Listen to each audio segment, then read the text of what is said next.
तो आप देख रहे हैं पॉइंट भोजपुरी चैनल में आप लोगों का स्वागत है।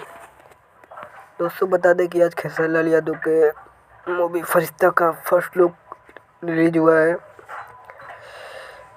इससे रिलेटेड आज खेसारी लाल यादव ने प्रेस कॉन्फ्रेंस भी किया था। फर्स्ट लुक में सबसे डिफरेंट कैरेक्टर है खेसारी लाल यादव का। इस फिल्म में खेसारी लाल यादव एक भिखारी के कैरेक्टर में है। और उसके बाद फिल्म की स्टोरी क्या है ये तो अंदाज़ा नहीं लगाया जा सकता, लेकिन खेसारी लाल यादव के कैरेक्टर भिखारी को देखकर अंदाज़ा लगा सकता है कि ये फिल्म भिखारी के ऊपर बनी है। फिल्म में खेसारी लाल यादव के साथ मेघा श्री हीरोइन है और लाल बाबू पंडित जी डायरेक्टर हैं। SS रेड्डी जी प्रोड्यूसर हैं।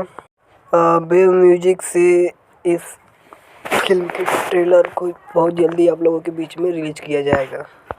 तो दोस्तों आप लोगों को फर्स्ट लुक कैसा लगा कमेंट में बताइएगा। अपडेट था, तब तक के लिए जय हिंद जय भोजपुरी।